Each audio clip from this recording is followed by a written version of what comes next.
Hello students, good morning all of you. और आज हम लोग यहाँ पर बाल विकास और शिक्षा शास्त्र के कुछ क्वेश्चन कंप्लीट करने वाले हैं जो कि आपके सारे प्रीवियस ईयर एग्ज़ाम में पूछे गए। जैसे कि कल भी हमने यानी कि सैटरडे शनिवार को भी हमने इसी तरीके के क्वेश्चन किए थे, तो वो सीरीज़ हमारी कंटिन्यू चल रही है।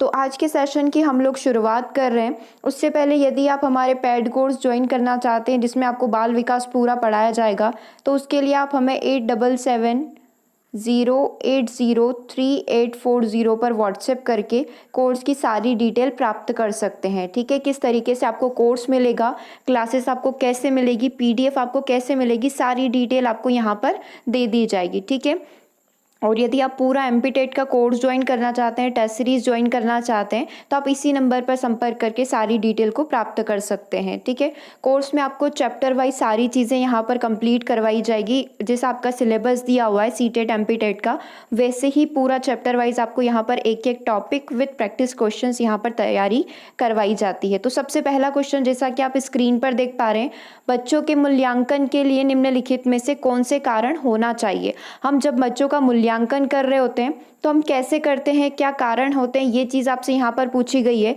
तो पहला ऑप्शन आपकी स्क्रीन पर लिखा हुआ है। ठीक है, मतलब ये 4 स्टेटमेंट आपके सामने, फिर आपके सामने ये जो आप देख पा रहे हो ये ब्लॉक आपका पूरा ऑप्शन है। ठीक है, तो स्टेटमेंट पढ़िए। क्वेश्चन कल सैटरडे को जैसे थे थोड़े लेंदी रहते हैं, बट वो समझने के बाद आपको बहुत आसान लगते हैं। सेम आज भी वही पैटर्न है, क्वेश्चन लेंदी है बट समझने के बाद वो आपके लिए बहुत आसान हो जाएंगे। बच्चों को गैर उपलब्धि वाले, निम्न उपलब्धि वाले और औसत उपलब्धि वाले बच्चों के अंदर अलग अलग करके उनको नाम दे देना, मतलब उनको कैटेगराइज कर देना कि कौन मतलब आईक्यू लेवल के हिसाब से निम्न उपलब्धि वाले हो गए, औसत उपलब्धि वाले हो गए, इस तरीके से हमने कैटेगराइज कर देना है। दूसरा ऑप्शन है आपके सामने, कक्षा में शिक्षण अधिगम प्रक्रियाओं में आप सुधार करके ये चीज़ ला सकते हैं। ठीक है, तीसरा ऑप्शन है समय के साथ बच्चों में होने वाले अधिगम परिवर्तनों एवं प्रगति के बारे में यहाँ पर पता लगाकर आप ये कर सकते हैं। ठीक है, ये आपका तीसरा ऑप्शन है। चौथा है बच्चों की क्षमताओं, संभावनाओं, सशक्त पक्षों एवं चुनौतीपूर्ण पक्षों के बारे में माता पिता के साथ चर्चा करके आप बच्चों के जो मूल्यांकन है वो यहाँ पर कंप्लीट कर सकते हो। ठीक है, ऑप्शन में यदि आप देखें तो कौन सी चीज़ें आपको सही लग रही है, मतलब 2 से 3 ऑप्शन यहाँ पर हमने पढ़ा भी है, तो 2 से 3 ऑप्शन सही लग रहे हैं। पहला आप नहीं करोगे, बच्चों को कैटेगराइज क्यों करना है, बच्चों का तो हमें प्रगतिशील बनाना है, उनको आगे बढ़ाना है, तो हम कैटेगरी क्यों डिसाइड करें। ठीक है, तो कक्षा में शिक्षण अधिगम प्रक्रियाओं में सुधार करके भी आप बच्चों का मूल्यांकन कर सकते हो, सही ऑप्शन है। समय के साथ बच्चों में होने वाले अधिगम परिवर्तनों एवं प्रगति के बारे में पता लगाना, तीसरा ऑप्शन भी यहाँ पर सही दिख रहा है। तो पहला जहाँ पर भी पहला दिख रहा है उसको आप कट कर दो, पहला हमारा कट हो गया और ये डी वाला कट हो गया। अब हमारे पास बचा या तो बी सही होगा या फिर हमारा सी सही होगा। हमको दूसरा सही लग रहा है, हमको तीसरा भी सही लग रहा है, फोर्थ वाला भी पढ़ के देख लेते हैं। बच्चों की क्षमताओं, संभावना, सशक्त पक्षों एवं चुनौतीपूर्ण पक्षों के बारे में माता पिता से चर्चा करके, ये भी हम लोग यहाँ पर कर सकते हैं। तो बी, सी और डी ऑप्शन यहाँ पर सही होगा। मतलब कि हमारा आंसर क्या होना चाहिए, हमारा आंसर होना चाहिए ऑप्शन नंबर बी। ठीक है, तो आंसर क्या हो गया यहाँ पर, ऑप्शन नंबर बी। ओके, चलो आगे बढ़ते हैं। अगले क्वेश्चन की यदि हम लोग बात करें, अगला क्वेश्चन आपका थोड़ा सा लेंदी दिख रहा है। ठीक है, चलो। एक समावेशी शिक्षा उस विद्यालयी शिक्षा व्यवस्था की ओर संकेत करती है, इंक्लूसिव एजुकेशन की यहाँ पर बात हो रही है। ठीक है, विशेष आवश्यकता वाले बच्चों को विशिष्ट आवश्यकता वाले विद्यालयों के माध्यम से शिक्षा देने को प्रोत्साहित करती है। सेकेंड ऑप्शन बोल रहा है केवल बालिका शिक्षा को बढ़ावा देने की आवश्यकता पर यह चीज़ बल देती है, कौन, समावेशी शिक्षा। तीसरा ऑप्शन हमें बोल रहा है जो सभी निर्योग्य बच्चों को शामिल करती है। अगला ऑप्शन बोल रहा है जो उनकी शारीरिक, बौद्धिक और सामाजिक, भाषिक तथा अन्य विभिन्न योग्यताओं को ध्यान में रखे बगैर बच्चों को शामिल करती है। तो समावेशी शिक्षा हम लोग समझते हैं कि समावेशी शिक्षा क्या होती है कि सभी बच्चों को शामिल किया जाए। वो हमारा डिसेबल हो सकता है, नॉर्मल हो सकता है, विशिष्ट आवश्यकता वाले में हमारा गिफ्टेड बच्चा भी हो सकता है, कोई भी हो सकता है, तो सभी को आप शामिल करो। तो क्या आपको पहला, दूसरा और तीसरा ऑप्शन लग रहा है, क्या वो सेटिस्फाई हो सकता है। तो आंसर तो इसका ऑप्शन नंबर डी है, लेकिन उससे पहले हम लोग सारे ऑप्शन यहाँ पर देख लेते हैं। विशेष आवश्यकता वाले बच्चों को विशिष्ट विद्यालयों के माध्यम से शिक्षा, मतलब जिनको विशेष आवश्यकता है उनके लिए अलग स्कूल खोलोगे आप, नहीं खोलोगे। ठीक है। केवल बालिका शिक्षा गलत है। जो सभी निर्योग्य बच्चों को शामिल करती है, तो नॉर्मल बच्चे कहाँ गए इसमें, ठीक है, ये भी गलत है। जो उनकी शारीरिक, बौद्धिक, सामाजिक, भाषिक तथा अन्य विभिन्न योग्यताओं, स्थितियों को ध्यान में रखे बगैर, मतलब कि उनको ऐसे कैटेगराइज नहीं करती है कि ये अलग कैटेगरी का, सभी बच्चों को शामिल करना इसका यहाँ पर लक्ष्य होता है, ठीक है। तो आंसर यहाँ पर क्या हो जाएगा हमारा, ऑप्शन नंबर डी। समावेशी शिक्षा हमें ये चीजें सिखाती है। अगले क्वेश्चन की यदि हम लोग बात करें तो अगला क्वेश्चन हमारी स्क्रीन पर आ चुका है। देखो क्वेश्चन थोड़ा सा लेंदी दिखेगा बट समझने में आपको बहुत आसानी होगी। एक शिक्षिका की कक्षा में कुछ शारीरिक विकलांगता वाले बच्चे हैं, ऐसी सिचुएशन में क्या कहना सबसे उचित होगा। पोलियोग्रस्त बच्चे अब एक गाना प्रस्तुत करेंगे, मतलब टीचर कैसे हैंडल करेगी ऐसी सिचुएशन को। जो पोलियोग्रस्त बच्चे हैं उनको गाना गाने को बोल देगी कि चलो बच्चों आप गाना गाओ। दूसरा, पहिया कुर्सी वाले जो बच्चे हैं, फिजिकल डिसेबल जो बच्चे, उन्हें हॉल में ले जाने के लिए अपने समवयस्क साथी बच्चों से मदद ले सकती कि तुम लेकर जाओ इनको। तीसरा, शारीरिक रूप से असुविधाग्रस्त बच्चे कक्षा में ही कोई वैकल्पिक गतिविधि परफॉर्म कर सकते हैं। मोहन खेल के मैदान में जाने के लिए अपनी बैसाखियों का प्रयोग क्यों नहीं करते हैं, मतलब जो खेल के मैदान में जाना चाहता है बच्चा, वो अपनी बैसाखियों का प्रयोग करके क्यों नहीं जाता है, कक्षा में क्यों बैठा रहता है, मतलब ऐसी सिचुएशन बना दी टीचर ने। तो टीचर के लिए सबसे बेस्ट आंसर क्या होगा, टीचर किस तरीके से बात कर सकती है। जो शारीरिक रूप से असुविधाग्रस्त बच्चे हैं उनको कक्षा में ही बैठाकर आप कोई भी एक्टिविटी करवा दो। एक्टिविटी ऐसा तो है ही नहीं कि आपको ग्राउंड में जाकर ही करनी है, आप लोग क्लास में बैठे बैठे भी बहुत सारी एक्टिविटी बच्चों को यहाँ पर करवा सकते हो। तो आंसर आपका यहाँ पर क्या होना चाहिए, ऑप्शन नंबर सी, ठीक है। आंसर क्या हो गया, ऑप्शन नंबर सी। अगले क्वेश्चन की यदि हम लोग बात करें तो एक शिक्षिका जो है अपने विद्यार्थियों की सदैव इस रूप से सहायता करती है कि वे एक विषय क्षेत्र से प्राप्त ज्ञान को दूसरे विषय क्षेत्र के ज्ञान से जोड़ सके। मतलब कि बच्चा जो है साइंस पढ़कर आया तो उसको कहीं ना कहीं मैथ्स में क्वेश्चन समझने में दिक्कत हो रही है, या फिर मैथ्स पढ़कर आया तो साइंस में हम लोग क्या करते हैं, मैथ्स के फॉर्मूलाज वगैरह लगाते हैं। तो बच्चे को हमने वहाँ पर हेल्प दे दी कि देखो तुमने मैथ्स में वो किया था ना, स्पीड बराबर डिस्टेंस अपॉन में टाइम, चाल बराबर दूरी बटा समय, तो तुमको विज्ञान में गाड़ी की स्पीड पता करनी है, आपको कार की स्पीड पता करनी है, कार की चाल पता करनी है, तो आप मैथ्स वाला ही फॉर्मूला लगाओ।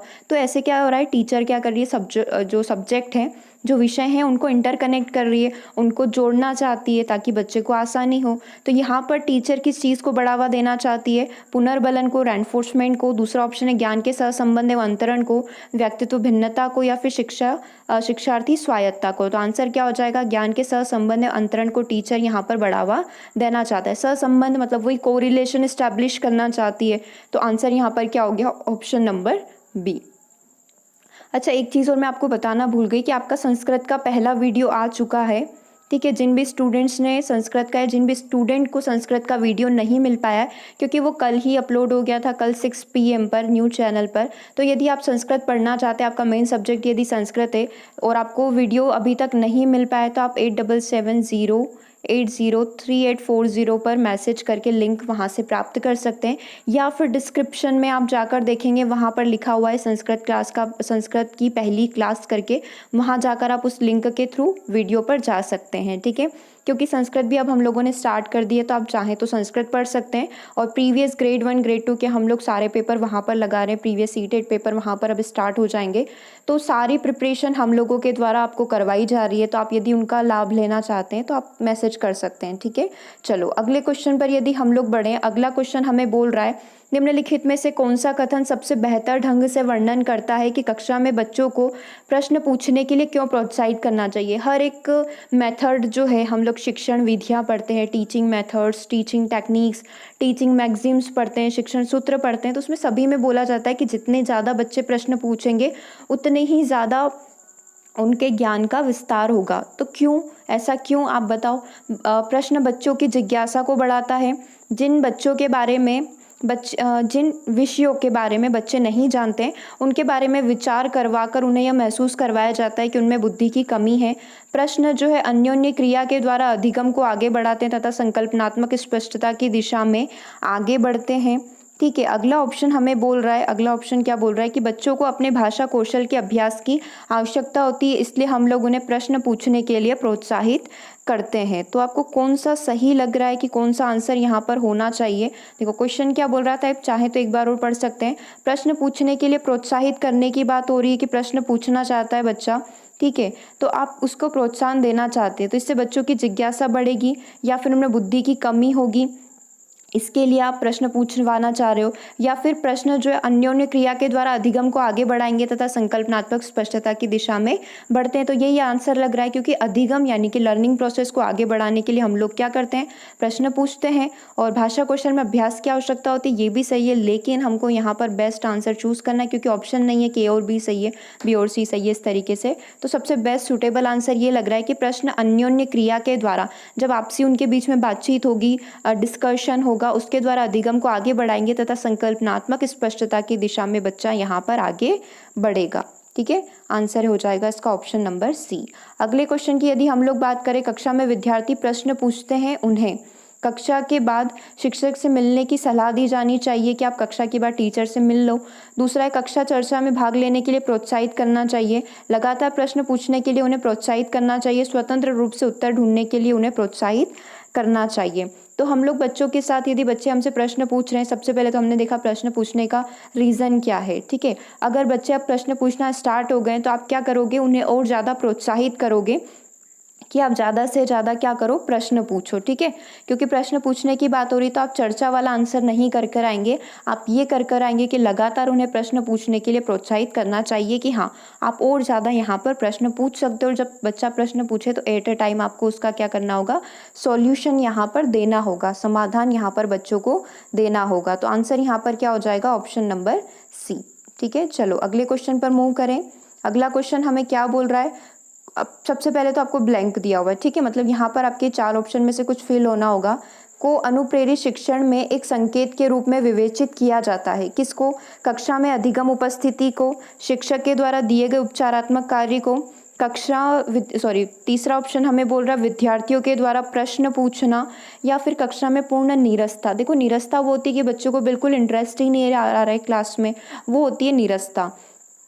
तो किसको अनुप्रेरित, मतलब कौन सा ऑप्शन यहाँ पर होगा कि उसको अनुप्रेरित शिक्षण में एक संकेतक के रूप में विवेचित किया जाता है। ठीक है, तो अब क्या होना चाहिए, क्या कक्षा में बच्चों की अधिकतम उपस्थिति होगी, तो वो एक बच्चे को पढ़ाने का अच्छा सा संकेत हो सकता है, बच्चों को अनुप्रेरित मतलब आगे बढ़ाने का एक संकेतक हो सकता है। उपचारात्मक कार्य कर रहे हैं तो क्या वो एक संकेतक हो सकता है, या फिर विद्यार्थियों के द्वारा प्रश्न पूछना, क्योंकि डी तो होगा नहीं, कक्षा में निरस्ता के लिए हम बच्चों को प्रेरित तो करेंगे नहीं। मतलब बच्चे हैं हमारे पास ए, बी और सी, तो आंसर यहाँ पर क्या हो जाएगा, विद्यार्थियों के द्वारा प्रश्न पूछने को अनुप्रेरित करने पर शिक्षण के एक संकेतक के रूप में हम इसको विवेचित यहाँ पर कर सकते हैं। ग्रेड 2 की एग्जाम में आपका पूछा हुआ प्रश्न है ये सारे ही क्वेश्चन हम लोग प्रीवियस एग्जाम के ही यहाँ पर कंप्लीट कर रहे हैं। ठीक है, तो आंसर यहाँ पर क्या हो गया, अगेन हमारा ऑप्शन नंबर सी। अगले क्वेश्चन की यदि हम लोग बात करें, अगला क्वेश्चन आपसे पूछना चाहता है कि विद्यार्थियों में श्रम की स्फूर्ति का विकास करने के लिए क्या करना चाहिए। मतलब बच्चे श्रम भी करें, मतलब बच्चों को पढ़ाई के साथ साथ अदर एक्टिविटीज़ भी आनी चाहिए। तो श्रम की स्फूर्ति का विकास करने के लिए टीचर को यहाँ पर क्या करना चाहिए, शिक्षक अपने ही श्रम में प्रवृत्ति दिखाएगा कि शिक्षक खुद कितना कौशल है किसी भी कार्य को करने के लिए। क्या टीचर उस पर व्याख्यान दे सकता है, भाषण दे सकता है, या फिर समय समय पर विद्यार्थियों को श्रम करने का अवसर देना चाहिए, उनको कुछ एक्टिविटीज़ करवा देनी चाहिए, या फिर ऑप्शन डी है कि विद्यार्थियों को श्रम करने वाले लोगों का उदाहरण देना चाहिए, जो व्यक्ति या फेमस लोग हैं जो यहाँ पर श्रम करते हैं। तो आंसर यहाँ पर क्या हो जाएगा, आंसर होना चाहिए हमारा ऑप्शन नंबर सी। हम बच्चों को एक्टिविटी करवाएंगे, जितनी ज़्यादा हम लोग यहाँ पर एक्टिविटी करवाएंगे उतने ही ज़्यादा बच्चे यहाँ पर अच्छे से चीज़ों को सीख पाएंगे। तो आंसर यहाँ पर क्या हो गया, ऑप्शन नंबर सी। ठीक है, इसी तरीके के ग्रेड 1 और ग्रेड 2 के पेपर हमने 5 अभी तक कंप्लीट कर लिए हैं। तो यदि आप वो सेशन मिस कर रहे हैं तो ज़रूर से आप एक बार डिस्क्रिप्शन बॉक्स में जाकर चेक करें, या फिर मैंने आपको नंबर बताया डिस्क्रिप्शन में भी नंबर मिल जाएगा, उस पर जाकर आप मैसेज कर सकते हैं।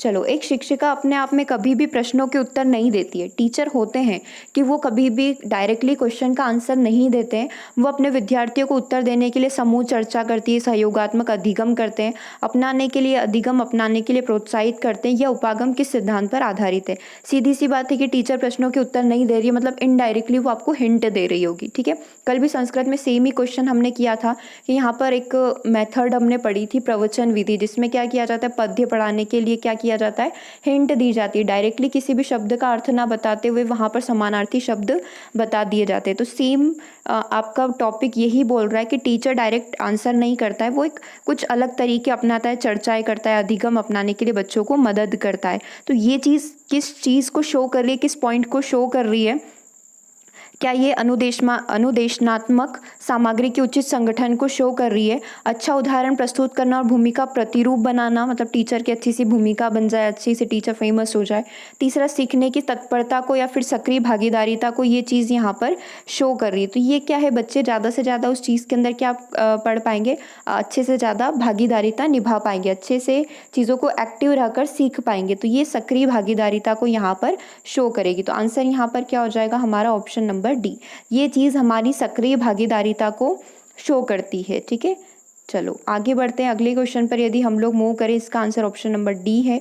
अगला क्वेश्चन हमें बोलना चाहता है कि सिद्धांत के रूप में रचनावाद क्या होता है। सूचनाओं को याद करने और पुनः स्मरण के द्वारा जांच करने पर बल देता है। क्या ये रचनावाद होता है। रचनावाद को इंग्लिश में क्रिएटिविज्म बोला जाता है। दूसरा, शिक्षक की प्रभुत्वशाली भूमिका पर बल देता है, मतलब शिक्षक बहुत अपना दमखम रखता हो, ऐसा वाला। ठीक है, दमखम इन द सेंस कि उसका अपना एक वर्चस्व हो, वो वाली चीज़ हो रही है। अनुकरण की भूमिका पर केंद्रित होता है, या फिर दुनिया के बारे में अपना दृष्टिकोण निर्मित करने में शिक्षार्थी की भूमिका पर बल देता है। तो रचनावाद यही होता है कि रचनावाद की डेफिनेशन क्या होती है कि बच्चे अपने ज्ञान का निर्माण स्वयं करते हैं, दैट्स कॉल्ड रचनावाद। तो आंसर यहाँ पर क्या होगा, ऑप्शन नंबर डी की दुनिया के बारे में अपना दृष्टिकोण निर्मित करने में शिक्षार्थी की भूमिका पर यहाँ पर बल दिया जाता है कि बच्चा, शिक्षार्थी यानी बच्चा किस तरीके से दुनिया के बारे में सोचता है, उसकी सोचने समझने की शक्ति क्या है, इसी को रचनावाद यहाँ पर बोला गया है। अगला क्वेश्चन देखिए, कंडीशनल क्वेश्चन टाइप लग रहा है। एक शिक्षिका पाठ्य वस्तु और फल सब्जियों के कुछ चित्रों का प्रयोग करती है और अपने विद्यार्थियों से चर्चा करती है। ठीक है, फल सब्जी जैसे कि अपन ने किया था ना एक बार ईवीएस में, हम लोगों ने सारे प्याज रखे थे, धनिया, गेहूं का पौधा, गुलाब की कलियां, ये सारे देखे थे। तो टीचर ने सेम यहाँ पर किया है, पाठ्य वस्तु को समझाने के लिए कुछ फल सब्जियों का यहाँ पर उनके चित्रों का प्रयोग किया। अपन तो रियल लेकर आ गए थे, इन्होंने चित्रों का प्रयोग किया है और अपने विद्यार्थियों से चर्चा करती है। विद्यार्थी इस जानकारी को अपने पूर्व ज्ञान से जोड़ते हैं और पोषण की संकल्पना को सीखते हैं कि पोषण कैसे होता है। पूरा जो न्यूट्रिशन चैप्टर है उसको बच्चे यहाँ पर सीखना चाहते हैं। यह उपागम क्या कहलाता है। ज्ञान का निर्माण करना, अधिगम का शास्त्रीय अनुबंधन, पुनर्बलन का सिद्धांत, या फिर ऑप्शन डी है हमारे पास अधिगम का सक्रिय अनुबंधन। तो देखो यहाँ पर टीचर क्या कर रहा है, फल फूल इनके चित्र दिखाकर बच्चों को सिखा रहा है, पुराने ज्ञान को नए ज्ञान से जोड़ रहा है। तो यहाँ पर क्या हो रहा है, उसका ज्ञान का निर्माण हो रहा है। तो आंसर यहाँ पर क्या हो जाएगा, ऑप्शन नंबर 1। देखो अधिगम का, ऑप्शन नंबर 1 ये इसका आंसर हो गया। अधिगम का शास्त्रीय अनुबंधन क्यों नहीं हुआ। शास्त्रीय अनुबंधन में तो हम किसी चीज़ को हटाना चाहते हैं, बच्चे के अंदर किसी चीज़ का फियर है, उसको ख़त्म करना चाहते हैं, एक चीज़ को दूसरी चीज़ से इंटर कनेक्ट करना चाहते हैं, फिर हम उस चीज़ को हटा देते हैं। जैसे कि हमने पावलोव की थ्योरी में देखा था कि हम धीरे धीरे क्या करते हैं, घंटी से कनेक्ट करते हुए भोजन को वहाँ से हटा देते हैं। तो यहाँ तो हटाने जैसी किसी चीज़ की बात हुई नहीं। पुनर्बलन का सिद्धांत बच्चे को एक तरीके से पुनर्बलन, एक तरीके से मोटिवेशन देते हैं, तो वो भी बात नहीं हो रही है। सक्रिय अनुबंधन की भी बात नहीं हो रही है। तो यहाँ पर राइट आंसर क्या हो जाएगा, ज्ञान का निर्माण करना। ठीक है, चलो अगले क्वेश्चन पर यदि हम लोग मूव करें, चलिए अगला क्वेश्चन हमें क्या बोल रहा है। अगला क्वेश्चन बोलना चाहता है शिक्षार्थियों को ब्लैंक के लिए प्रोत्साहित नहीं करना चाहिए। पहले हम लोग पढ़ रहे थे इतनी देर से कि बच्चों को प्रोत्साहित करने के लिए क्या करो, क्वेश्चन पूछो, क्वेश्चन पूछने के तरीके बताओ। ठीक है, तो अभी आपको बोल रहा है कि किस चीज़ के लिए बच्चों को प्रोत्साहित नहीं करना चाहिए। पहला ऑप्शन है अधिक से अधिक पाठ्य सहगामी क्रियाओं में हिस्सा लेने के लिए। दूसरा ऑप्शन है शिक्षक जो पूछ सकते हैं उन सभी प्रश्नों के उत्तर याद करके लेकर आ जाओ बच्चों। तीसरा ऑप्शन है कक्षा के अंदर और बाहर अधिक से अधिक प्रश्न पूछने के लिए। या फिर ऑप्शन डी है समूह कार्य में दूसरे शिक्षार्थियों के साथ सक्रिय रूप से अंतःक्रिया करने के लिए। तो शिक्षार्थियों को किस चीज़ के लिए प्रोत्साहित नहीं करना चाहिए। शिक्षार्थियों को रोटेट मेथड जो होती है, जहाँ पर चीज़ों को रटवाया जाता है, जहाँ पर चीज़ों को याद करवाया जाता है, उस चीज़ के लिए मना किया जाता है, उस चीज़ के लिए उन्हें प्रेरित नहीं किया जाता है। तो आंसर यहाँ पर क्या हो जाएगा हमारा, ऑप्शन नंबर बी। शिक्षक जो पूछ सकते हैं उन सभी प्रश्नों के उत्तर याद करने के लिए यहाँ पर बच्चों को प्रोत्साहित हमें नहीं करना चाहिए। तो आंसर ऑप्शन नंबर बी है। अगले क्वेश्चन की यदि हम लोग बात करें तो शिक्षक के व्याख्यान की गति विद्यार्थियों के कार्य को, ज्ञान को बाधित कर सकती है। यदि वह अत्यधिक तेज या अत्यधिक धीमी आवाज़ से बोलता है, इससे बचने के लिए शिक्षक को क्या नहीं करना चाहिए। शिक्षक जब भाषण दे रहा होता है, शिक्षक जब कुछ बोल रहा होता है, तो वो क्या करता है, कभी कभी अपनी टोन को बहुत ऊंचा कर लेता है, कभी बहुत स्लो बोल देता है, कभी बहुत धीमी तेज आवाज़, मतलब वो टोन के ऊपर डिपेंड करता है। तो इसके लिए टीचर को क्या करना चाहिए, मतलब वो बच्चे समझने में उनको दिक्कत हो सकती है, तो इसी सिचुएशन में टीचर क्या कर सकता है। गति की विभिन्नता के द्वारा विद्यार्थियों का ज्ञान बनाए रख सकता है, मतलब कि वो अपनी गति में चेंज करके ऊपर नीचे करके नई सूचना को प्रस्तुत करने के लिए तेज गति के व्याख्यान का प्रयोग करके। तीसरा ऑप्शन है जब शिक्षक की गति अधिक हो तो अक्सर पुनः वाक्य बोलना, मतलब टीचर बहुत फास्ट बोल रहा है फिर अगेन से वो रिपीट कर रहा है कि चलो बच्चों तुमने इस क्वेश्चन का आंसर नहीं लिखा, अगेन आई एम रिपीटिंग, ठीक है, मतलब मैं फिर से इन चीज़ों को रिपीट कर रहा हूँ। अगला है सूचनाओं के बड़े भागों के बीच विराम रखना, मतलब जब बड़ी इन्फॉर्मेशन दे दी है, एक बड़ा क्वेश्चन पढ़ा दिया तो थोड़ा सा विराम ले लो, बच्चे थोड़ी सी सांस ले ले, फिर वापस से आप लिखवाना पढ़ाना उनको स्टार्ट कर दो। तो आपसे पूछा गया था, आपको इन चीज़ों पर ध्यान नहीं देना है, आपको सिर्फ इस चीज़ पर ध्यान देना है कि टीचर को क्या नहीं करना चाहिए। नहीं की बात हुई, मतलब कुछ एक गलत सा स्टेटमेंट आपको यहाँ पर दिखा होगा कि नई सूचना को प्रस्तुत करने के लिए तेज गति से व्याख्यान का प्रयोग करना है। एक क्वेश्चन खत्म हुआ, अगला क्वेश्चन स्टार्ट करो तो बहुत तेज स्पीड रख लो, फिर धीरे धीरे स्लो हो जाओ, ऐसा टीचर को नहीं करना चाहिए। टीचर को टीचिंग करने के भी तरीके इसमें सिखाए जाते हैं, जिसे बहुत सारी बार पूछ लिया जाता है जब आप बोर्ड पर चीज़ों को रिमूव करते हो, लिखा हुआ रिमूव करते हो अपने डस्टर से, तो डस्टर को कैसे चलाना चाहिए, नीचे से ऊपर, बाएं से दाएं, ऊपर से नीचे, तो हमेशा डस्टर जो होता है ऊपर से नीचे की साइड चलता है, ठीक है। तो ये चीज़ें भी आप ध्यान रख सकते हैं इसके अंदर। अगले क्वेश्चन की यदि हम लोग बात करें, अगला क्वेश्चन है 15, क्वेश्चन नंबर 15 हम लोग बात कर रहे हैं। सलीम संगीत में निष्णात है, ठीक है, मतलब परफेक्शन है, बहुत ही अच्छे से वो संगीत की क्लासेस कंप्लीट करता है, गाने में बहुत अच्छे से गाता है, परंतु गणित में वो अच्छा प्रदर्शन नहीं कर पाता। गणित के अध्यापक के रूप में आप सलीम को क्या कहेंगे? सलीम मान लो सारी कक्षाओं में बहुत अच्छे से परफॉर्म करता है, बस उसका गणित थोड़ा सा वीक रह जाता है, तो ऐसे में आप उसे क्या सजेशन दोगे? और आप मैथ्स के ही टीचर हो, उस अकेले बच्चे की वजह से आपकी क्लास का रिजल्ट डाउन हो रहा है, तो ऐसी सिचुएशन में आप उसे क्या कहोगे? उससे कहेंगे कि संगीत का कोई भविष्य नहीं है, संगीत छोड़कर मैथ्स अच्छे से पढ़ लो। दूसरे बोलते हैं, दूसरा ऑप्शन आपको बोल रहा है उससे संगीत छोड़कर गणित की पढ़ाई करने को कहेंगे। तीसरा ऑप्शन आपसे बोल रहा है कि उसके अभिभावकों को बुलाकर बात करेंगे। या फिर फोर्थ ऑप्शन आपको बोल रहा है उससे कहेंगे कि वह गणित में भी अच्छा प्रदर्शन कर सकता है और उसे गणितीय अवधारणाएं समझाएंगे। तो देखो पहला तीसरा ऑप्शन तो मैच ही नहीं कर रहा है, मतलब सेटिस्फाई ही नहीं हो रहे हैं हम लोग इन ऑप्शन से कि संगीत का कोई भविष्य नहीं, ऐसा कोई टीचर नहीं बोलता है, ठीक है। और संगीत छुड़वा देंगे, ये तो उसका इंटरेस्ट है, आप इसको कैसे छुड़वा सकते हो?